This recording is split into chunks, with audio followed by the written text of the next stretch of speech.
बस 40 सेकंड और उस 40 सेकंड में उत्तरकाशी के धराली गांव एक जिंदा बस्ती से खामोश मलबे में तब्दील हो गया।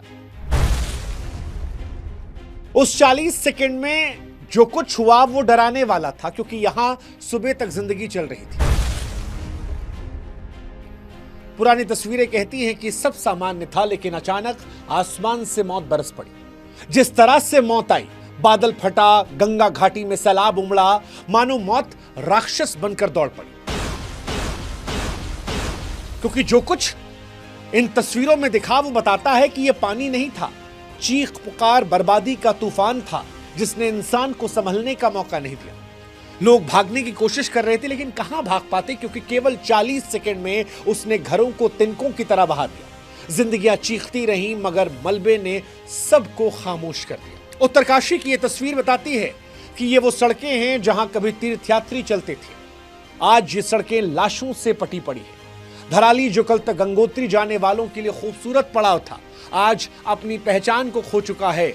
पुरानी तस्वीरें देखकर अंदाजा नहीं लगता कि यहां कभी मकान थे, दुकान थे, क्योंकि अब हर तरफ मिट्टी है, मलबा है, तबाही है और हर कोने में सन्नाटा है। सच कहें तो यह केवल एक हादसा नहीं था, कुदरत का गुस्सा था। यह शायद इंसान की गलतियों की सजा, क्योंकि इंसान ने पहाड़ों को विकास के नाम पर खोद डाला और अब ऐसा लगता है कि हमने पहाड़ नहीं खोदा, अपनी कब्र खोदी है। हमने जिन जंगल को काटा, नदियों को रोका, वही नदियां आज अपनी राह बनाते हुए इंसानों को बहा रही हैं। धराली की त्रासदी हमें केदारनाथ हादसे की याद दिलाती है और यह संदेश देती है कि प्रकृति से खिलवाड़ करना बंद कर दो, वरना जो केदारनाथ में हुआ, जो यहां दिखा, वो शायद कल फिर आएगा। एक्सपर्ट्स कहते हैं कि 40 सेकंड में जो मौत का मंजर दिखाई पड़ा वो उन्हें हैरान नहीं करता, क्योंकि ऐसी रिपोर्ट को लेकर आगाह पहले भी किया था, लेकिन इंसान को समझ नहीं आया। इंसान ने केदारनाथ में भी ना सीखा और विनाश का विकास करता रहा। और इसीलिए आज हम कह रहे हैं कि अगर विकास के नाम पर यह विनाश ना रुका तो जो आज 40 सेकंड में मंजर दिखा है वो शायद 4 सेकंड का हो जाएगा। और आज तो 2, 4, 10 बच भी गए, तब शायद कोई नहीं बच पाएगा। 5 अगस्त 2025 की सुबह धराली गांव में जो कुछ हुआ वो आपदा नहीं, कुदरत का कहर था। आसमान फटा, बादल ऐसे बरसे मानो जैसे दीवार टूट रही, और फिर कुछ ही सेकंड में पहाड़ 1230 फीट की ऊंचाई से मलबा करीब 43 किलोमीटर प्रति घंटे की रफ्तार से नीचे आया। यह रफ्तार इतनी तेज थी, किसी को समझने सोचने का वक्त ही नहीं मिला। भागते हुए लोग मलबे के नीचे दबकर रह गए। गांव में मौजूद लोगों ने देखा कि पहाड़ में पानी, पत्थर और कीचड़ का सैलाब कैसे धराली की तरफ बढ़ रहा है। फिर जो कुछ सामने आया वो बहता चला गया। घर बहे, दुकान बह गई, होटल बह गए, गाड़ियां और गाड़ियों में सवार लोग सब तिनके की तरह बह गए। जिन जगहों पर कल तक लोग रह रहे थे, अब वहां पर सिर्फ मलबा सन्नाटा है। सरकारी आंकड़े कहते हैं कि 4 की मौत की पुष्टि हो गई है, लेकिन तस्वीरें कहती हैं कि मरने वालों की संख्या ज्यादा हो। यह तस्वीर बताती है कि हादसा बड़ा है। आसपास के लोग कहते हैं कि करीब 200-300 लोग वहां मौजूद थे। फिलहाल सेना, एनडीआरएफ और एसडीआरएफ की टीमें लगातार जुटी हुई हैं। सेना के भी 8 से 10 जवानों के लापता होने की खबर सामने आ रही है। कई तस्वीरें, कई वीडियोस दिल दहला देने वाले हैं। वीडियोस में दिखता है कि कैसे नदी का बहाव अचानक अपनी दशा बदलकर गांव की तरफ मुड़ता है। यही वो पल था जब विनाश ने गांव को जकड़ लिया। बाजार जहां लोग घूमते थे, मलबे के ढेर हैं। होटल, होम स्टे जहां लोग ठहरते थे, अब टूटी दीवारें और छतों का मलबा है। ये तबाही केदारनाथ हादसे की याद दिलाती है। ये तबाही 1978 की उस तबाही को भी याद दिलाती है जब भागीरथी घाटी पर बनी एक प्राकृतिक झील का बांध टूटा था और पूरी घाटी डूब गई थी। फर्क बस इतना है कि इस बार सब कुछ बहुत तेज हुआ, ज्यादा खतरनाक हुआ।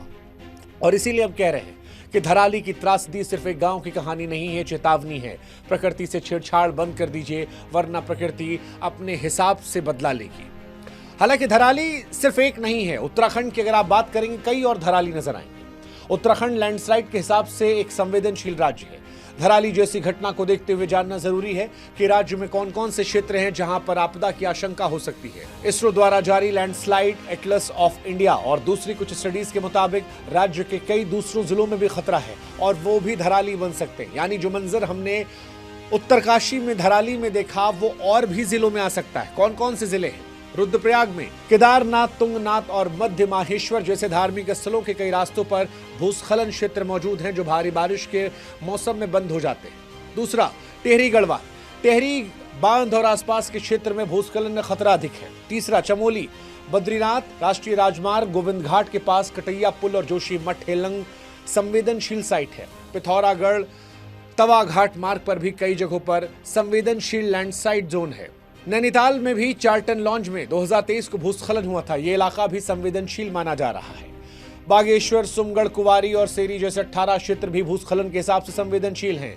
इसके अलावा चंपावत में टनकपुर, पिथौरागढ़ राष्ट्रीय राजमार्ग 15 संवेदनशील भूस्खलन क्षेत्र चिन्हित किए गए हैं। यहां तक कि देहरादून में भी देहरादून मसूरी राजमार्ग पर गलोगी जल विद्युत परियोजना मार्ग लैंडस्लाइड को लेकर संवेदनशील माना जा रहा है। और हरिद्वार में मनसा देवी पहाड़ी भूस्खलन से प्रभावित है, जहां पर एक बड़ा पत्थर रेलवे ट्रैक पर गिरता है। ये वो जगह हैं जो आज भी संवेदनशील हैं और यहां से भी अगर खबरें आती हैं तो आपको हैरान होने की जरूरत नहीं है, क्योंकि सचेत किया गया है। वैसे धराली में 2025 और केदारनाथ में 2013 की तबाही, कहने को दो अलग अलग घटनाएं हैं लेकिन एक जैसा डर है, क्योंकि 2013 में उत्तराखंड पर आई तबाही को हिमालयन सुनामी कहा गया था। भारी बारिश और बादल फटने से केदारनाथ, रुद्रप्रयाग और कई इलाकों में हजारों लोग मारे गए थे, गांव बह गए थे, मंदिर के चारों तरफ मलबा बचा था। उस वक्त वहां सड़कों, पुलों और घरों का नामो निशान मिट गया था। 12 साल बाद वही विनाश धराली में भी लौटा है। 5 अगस्त 2025 को बादल फटा, 1230 फीट ऊंचाई से मलबा 43 किलोमीटर प्रति घंटे की रफ्तार से आया और सब कुछ बहा ले गया। कई लोग मारे गए और दर्जनों लापता हैं। विशेषज्ञ कहते हैं कि यह सिर्फ कुदरत की मार नहीं बल्कि हमारी लापरवाही का भी नतीजा है। हमने पहाड़ों को काटकर सड़कें बनाई, जंगल उजाड़े, नदियों के रास्ते में छेड़छाड़ की।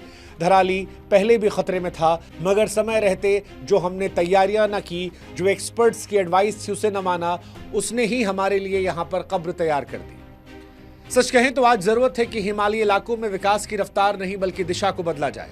बिना पर्यावरणीय जांच के कोई निर्माण न किया जाए, अलर्ट सिस्टम लगाया जाए, नदियों वनों को बर्बाद करना बंद कर दिया जाए, वरना जो कुछ 2013 केदारनाथ में हुआ, जो अब 2025 में उत्तरकाशी में हुआ, वो हादसे सिर्फ इतिहास नहीं बल्कि भविष्य भी बन जाएंगे। 2013 में उत्तराखंड में जब बाढ़ और भूस्खलन आया था तो उसे हिमालयन सुनामी यूं ही नहीं कहा गया था। उस घटना में सरकारी आंकड़ों के मुताबिक 5000 से ज्यादा लोगों की जान गई थी, हजारों बेघर हुए थे, सैकड़ों गांवों का नामो निशान मिट गया था।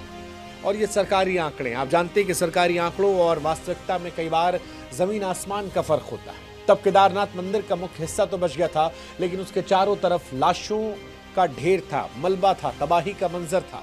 देश भर से राहत पहुंची थी, करोड़ों रुपए खर्च किए थे, अंतर्राष्ट्रीय मदद आई थी, लेकिन सवाल तब भी यही था कि क्या ये सिर्फ कुदरत का गुस्सा था या इंसान ने अपनी बर्बादी को बुलाया था। इस बार धराली में जो हुआ वो गलती पुरानी थी और अंजाम भी वही था। 5 अगस्त 2025 को धराली गांव भी ठीक वैसे ही शिकार हुआ। बादल फटा, 1230 फीट की ऊंचाई से मलबा गिरा, घर, दुकान, होटल सब तबाह हो गए। तस्वीरें और वीडियो डराने वाले हैं।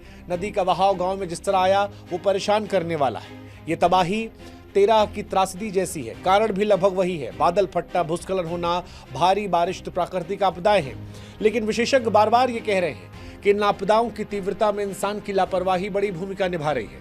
हिमालयी इलाकों में तेजी से हो रहा अनियोजित विकास, पहाड़ों की कटाई, जंगलों की बेरहमी से सफाई और नदियों के रास्ते में हस्तक्षेप ने प्रकृति के संतुलन को बिगाड़ दिया है। धराली जैसे गांव जो गंगोत्री धाम के रास्ते पर है, पर्यटन तीर्थयात्रा के चलते तेजी से बदलते जा रहे हैं। सड़कें चौड़ी की जा रही है, होटल, होम स्टे बन रहे हैं, और इसके लिए जिस तरह से पहाड़ों काटा गया है उसी का नतीजा है कि जमीन कमजोर है। बारिश या भूस्खलन आते ही पूरा इलाका धंस जाता है। और वैसे भी पहाड़ों में नदियां केवल पानी लेकर नहीं चलती हैं, वो मलबा लेकर चलती हैं, पत्थर लेकर चलती हैं। 2025 के मानसून में हिमालयी राज्यों में 30 से 40 बादल फटने घटनाएं दर्ज हुई हैं। ये सिर्फ जलवायु परिवर्तन नहीं बल्कि हमारी नीतियों का भी नतीजा है। धराली में पहले भी खीरगंगा नदी के पास भूस्खलन हुआ था, लेकिन तब भी कोई अलर्ट नहीं हुआ, ना कोई निगरानी में लगा, और उस लापरवाही की कीमत हमने और आपने जान के जरिए चुकाई। धराली और 2013 की आपदाएं एक ही बात कहती हैं कि वक्त है इंसान सुधर जाए, क्योंकि अभी भी नहीं सुधरे तो यह आपदा और बड़ी होगी। हमें हिमालय जैसे संवेदनशील इलाकों में अनियोजित विकास पर रोक लगानी होगी। निर्माण कार्य कोई भी हो, चाहे सड़क या होटल, तभी शुरू हो जब उसकी जांच हो जाए, वरना जो कुछ हो रहा है ये बर्बादी आती रहेगी। फिलहाल धराली में राहत कार्य जारी है। सेना, एनडीआरएफ, एसडीआरएफ सब लगे हैं। लोगों की मदद चाहिए, लेकिन सबसे जरूरी बात यह है कि इस घटना से हमें सबक लेना चाहिए, दीर्घकालिक सोच बनानी चाहिए, जो विकास के नाम पर विनाश की नींव ना रखें। वक्त है प्रकृति से सुलह करने का। धराली की तबाही और 2013 केदारनाथ की त्रासदी की यादें हमें एक कड़वी सच्चाई बताती हैं कि जब हम प्रकृति से ज्यादा छेड़खानी करते हैं तो प्रकृति पलट कर हमला करती है, और प्रकृति जब वार करती है तब इंसान कुछ नहीं कर पाता। विकास जरूरी है, लेकिन अगर विकास प्रकृति की कीमत पर है तो वो विकास विनाश बन जाता है। धराली का मंजर साफ है, अब नहीं रुके तो अगली पीढ़ियों को सिर्फ मलबा और मौत मिलेगी। हम ईश्वर से प्रार्थना करते हैं कि इस आपदा में मारे गए लोगों को शांति मिले, उनके परिवार को दुख सहने की ताकत मिले। लेकिन हम सरकारों से कहेंगे कि सिर्फ प्रार्थना से कुछ नहीं होगा, जमीन पर बदलाव करना होगा, पहाड़ों को काटना बंद करना होगा, नदियों को उनका रास्ता लौटाना होगा और विकास को प्रकृति के साथ संतुलन में लाना होगा। अगर आज भी हम नहीं चेते तो अगली त्रासदी बस कुछ कदम की दूरी पर है। हमें ये फैसला लेना है कि हम सहेजना चाहते हैं या सिर्फ उजाड़ना चाहते हैं। वो उजाड़ जो 2013 की त्रासदी में दिखा, या वो उजाड़ जो उत्तरकाशी में 40 सेकंड की तबाही में दिखा। बाकी आप सब समझदार हैं।